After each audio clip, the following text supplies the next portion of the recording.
Well, hey everybody, welcome to another installment of the old guy trying to figure out what the heck's going on. Rich with Grandpa, thank you all for tuning in.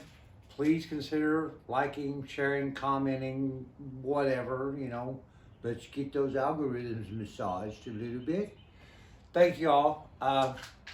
This is, I don't know what to call this video other than just kind of letting you know where I'm at. It's a weekend before tax day, April 15th, Monday. Hope you guys are ready. Got mine done. Oh God. I'm getting tired of supporting all these efforts everywhere, but here, we need to get a balanced budget, fair tax. I'm a big fair tax proponent. If you don't know anything about it, research it. Trust me, guys. As old as I am, I've seen it all, been up through recessions, near depressions, good times and bad. And right now, none of us are in a good time because we're all struggling with the inflation, the value of the dollar. Automotively speaking, and if any of you are following the car market or the automotive industry, the prices are insane. You can't get parts. The parts you can get are either foreign made or priced, even foreign or domestically made, are outlandishly priced. So if you're trying to repair your daily driver or doing a restoration or a rebuild or a mod, you're paying 30 to 100% more for quality parts than you were 5 years ago. I have friends in the restoration business that 5 years ago would have spent $50,000 on a high performance retro mod build that are now spending over $100K for the same build because you're having to buy multiple parts to find parts that are actually quality parts. And if you do find the quality parts to begin with, you're paying an arm and a leg for them. And so your budget is increased by 30 to 60. I've talked to guys whose budgets went from here to 100% higher to achieve the same level of restoration. It's insane, and God, I hope things settle down. Lord, give us strength. Anyway, today, kind of along those lines, I want to give you an update on the suspension and take a look at what we're talking about in the way of part stuff. So bear with me. This is kind of on the spur after Grandpa had a minimum amount of sleep and probably not enough adult beverage yet because I've already busted up my hands. I've been bleeding all over shop towels all morning. So let's get to it. All right. I do try to keep a clean shop just so I'm not tripping over junk that I didn't clean up. And so let's zoom back here a little bit, try to be a little more professional. All right. Continuing to work on the lower control arm for the driver's side.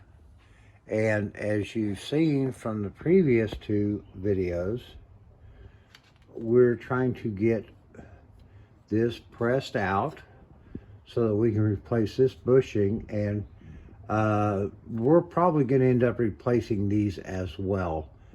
This has turned into a real flipping experience, and it's turned into a Groundhog Day with the upper A-frame bushings, and we were trying to get them out of the car because basically with the age and the fact that these things were original equipment, the rubber was all like hardened and vulcanized to the metal. Now, we were able to have some success, more than I probably should have expected after further investigation, of getting this partially pressed. But because of the whole configuration of this frame, it's really kind of hard to get it set on a flat plane in order to press it properly supported. Now, I do have a solution for that, and somewhere around here I have some 2-inch, 1/8-inch strap steel that I'm going to get the I'm going to cut it down and give me some pieces that I can use over on the press to give me a more level surface. I came up with that last night just before I went to sleep. I need to do this, but not today. So basically what I've been doing today is soaking all of this rubber bushing area with PB Blaster, and then using some various tools to get in here and try to remove as much of this hardened rubber from that as I can. And it's actually come along. I mean, we're getting there, and before the end of the day, off camera, because I don't have all that cool editing computer software and all that. This is all live video, purely impromptu, so you get what you get for free. No t-shirts, no hats. I don't even have stickers. I gotta talk to somebody about that. If you guys have a good contact somewhere in North Georgia that can give me a line on some Mercs, if nothing else, just I'd like to send out a few stickers, have one on my car, maybe a t-shirt I could wear on camera so you're not always dealing with talking hand. Anyway, so it appears that if we're going to do this right, probably need to replace this as well as the bushing. And I say that because somebody has beat the holy heck out of this shaft here, and although you can't see it without me probably screwing something up here, we do have some wear. Ugh. I mean, I don't know for sure. I mean, this doesn't look all that bad, but, you know, like I said, trying to do the right thing. Oh, in the catalog, if you want to replace these, it's about $200 a pair. I think mine are going to be fine. So, let's look at the pricing of this and the bushing. So bear with me, we have to do some adjusting here.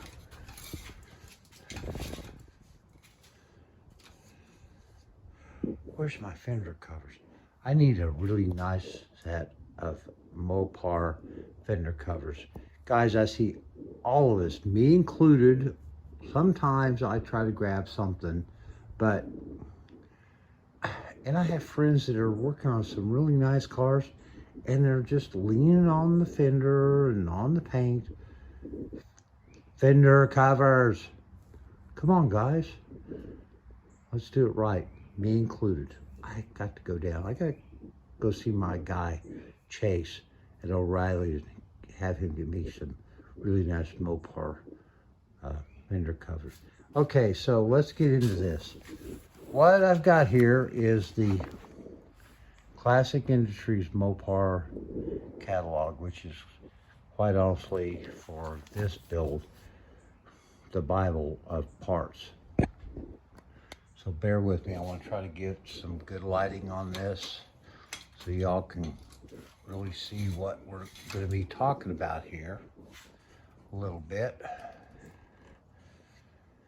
And I apologize. I try to do it the right way, but, you know, we do it as we can. Okay, so we scan in here on their diagram.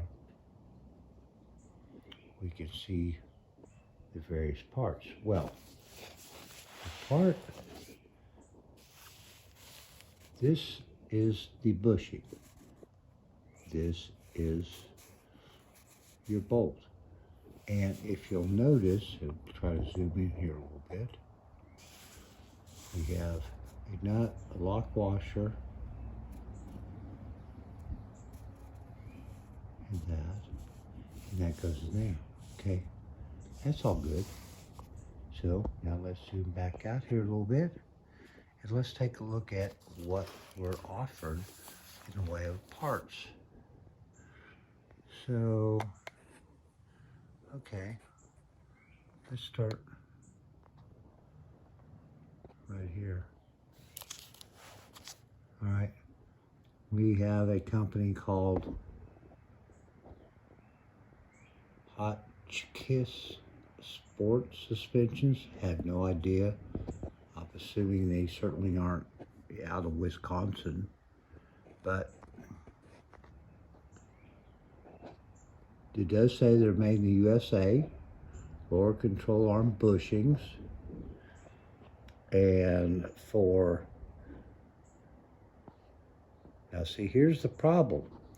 These are only good for 67 to 76 A bodies. Mine's a 66, and they're $30 a pair, which probably isn't a bad price. Now, if we come over here,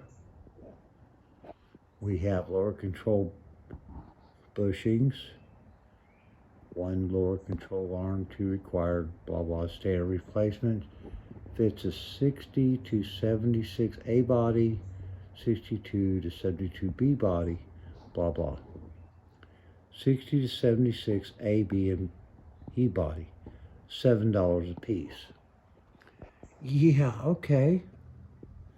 So let's turn the page and go over here and take a quick look about and see what we have marked over here. Again, Hot Chicks, whatever, made in the USA. Let's zoom in on this a little bit. 62 to 76 greasable heavy-duty pivot shaft. Okay, so that's what we call that, pivot shaft. And bushing set. Set from Hotchkiss solution to sloppy handling, worn parts. Direct replacements, A, B, E bodies, models, greasable shafts offer convenience, performance, reducing friction, suspension bind. 2 greasable shafts, polyurethane bushings, and grade A hardware. 65 to 76 A body, $133 plus possibly free shipping. Okay.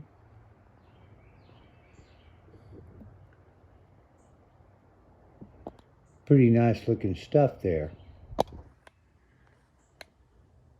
So,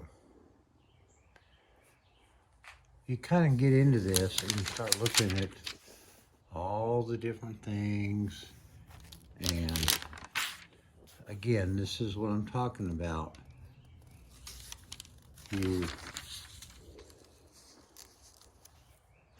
have a lot of opportunities to find parts. Unfortunately, because of the downward trend of manufacturing in the United States, I mean, this started happening 40 years ago. This started back in the 70s, where we started moving part manufacturing out of the United States into Canada and Mexico. I don't really have a problem with it going into Canada, because Canada, like the USA, has a certain pride in manufacturing and quality. Mexico, Come on, guys, really? If they were doing so great down there, why are they all wanting to come up here? So, again, you've got to watch what you're paying for. Yeah, I could go out here and spend under 20 bucks to get these bushings and reuse the pivot shafts that I have, which I am not comfortable with only because they've been hammered on. And like I said before, if we're going to do this right, let's do the right thing. So instead of spending 20, 30 bucks,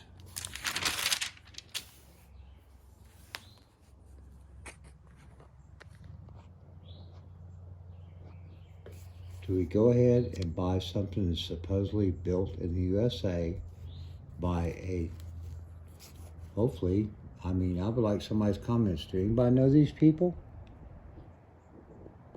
I mean, they've got a nice logo. Hopefully they have a, you know, they send you some stickers with your product so you can, you know, display it. But I mean, it looks like good hardware. My question is, when they say greasable heavy duty pivot shaft, where do you grease it? Is there like a grease zerk or something on the end of the shaft that comes down here and has some sort of a grease port? I'm just asking. I mean, I haven't seen it. You know, if I'm going to buy one, I'm going to be spending close to, well, you know, 140 bucks for a couple of rubber pieces and a couple of steel pieces with some nuts and bolts. I would love y'all to comment about this. I mean, yeah, I could go and buy the cheapy, you know, whatever, bushings and use what I've got. I mean, they really aren't in that bad a shape, other than like somebody's been hammering on the end of them, but I could dress that down. Please, somebody comment, you know, because I'm trying to redo this girl in a way that I'm proud of, and that I don't have a problem when and if she should ever move down the road to my son or another owner, that she's got the best suspension and parts throughout the build that I could afford and put my heart and love into in my time. So that's kind of it tonight, guys. Just wanted to let you see some of this. No, I'm not going to do a cold start because I'm not up to it. And I still got to go out here and try to clean up some of the debris from the heavy thunderstorms and rain that we've had in the last couple of days. Fortunately, no damage to the house or the cars, just a lot of crap all over the driveway, the yard. Just like everything else. It's supposed to be a beautiful spring weekend, hopefully for most of the world, at least in hopefully your part of the world and mine, so that you can enjoy the time with your friends, your family, doing your house chores, your car chores, and refreshing your soul and mind. You guys, thank you for being here. Please consider joining, sharing, commenting. Come on, guys, speak up. Let me know what you're thinking. I mean, I got a lot of ideas and plans and, you know, pipe dreams for this old girl. But, you know, would like to hear from you as to what you would like to see a little time spent on.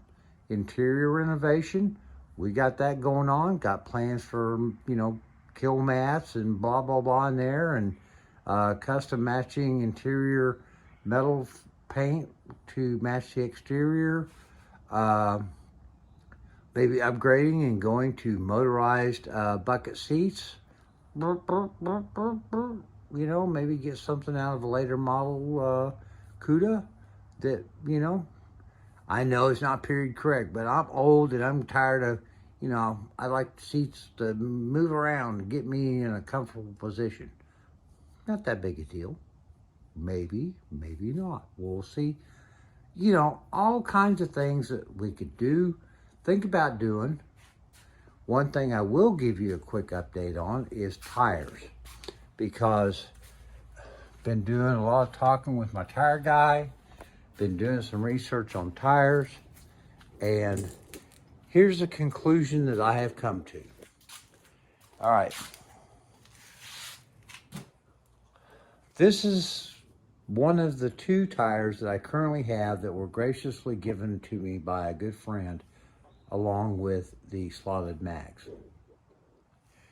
These are 215 60 14s. They have about 8.5 inch tread width, which, after conferring with my good friend Doug at Southern Tire, the tire guy, my guy, he agrees with me that this is a perfect size for the front. However, on the back, we have looked at it, and we had kind of pretty well thought, well, we will do 235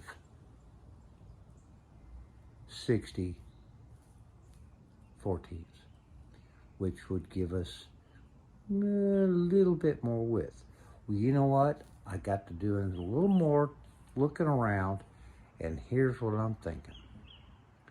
I may be totally wrong, and I've got to talk with Doug to just make sure I'm not doing something stupid, because I'm not going to spend the money for this and have something I can't use. But here's what I'm thinking, without having to do any kind of a back set, you know, spacing. I'm thinking about going with the BF Goodrich GT P245 R50 14s. They're about $215 a piece, mounted, balance, tax, title, and cover charge. That's going to give me a really nice fat profile tire.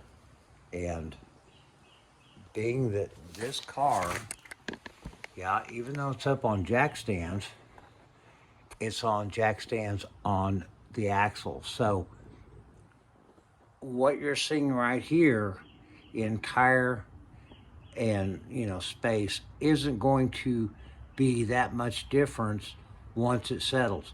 Yeah, there will be some suspension settling and, you know, adjustment once we put more weight on the ground, but most of the weight that is on the suspension is already there, because we're supporting the lower suspension. So all of the body weight is on the suspension as it sits, with the new gas charged shocks and the existing leaf springs just as they are. So I don't expect we're going to see a big deal of change in settling, maybe 2 inches max. We're still going to have enough clearance, I believe, to make this work. So that will be really cool. And that's what I'm trying to, you know, Cooper Cobras and all these other brands out there, cheap and expensive. I want to try to keep as much as I can visually period correct.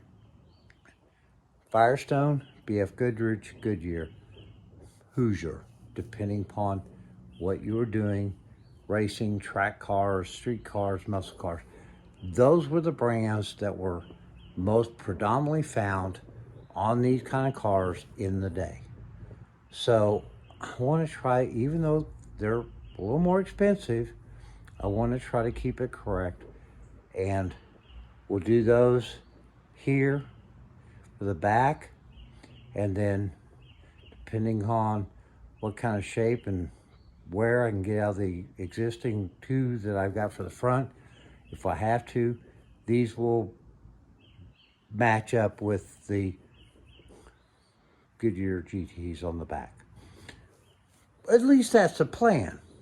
Again, I'm still looking for a, you know, a fairly well-to-do, financially older patron who doesn't have a problem throwing some money at the build, and we can go out for Chinese, you know, and some conversation.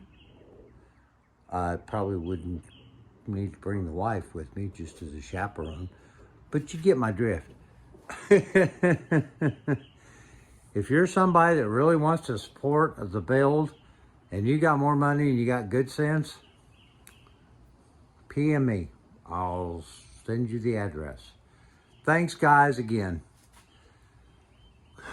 Let's hope this spring, summer, and this year we all have a great year, because dang it, we're due. Love you guys. God's blessings. Hope to see you soon again. Bye-bye.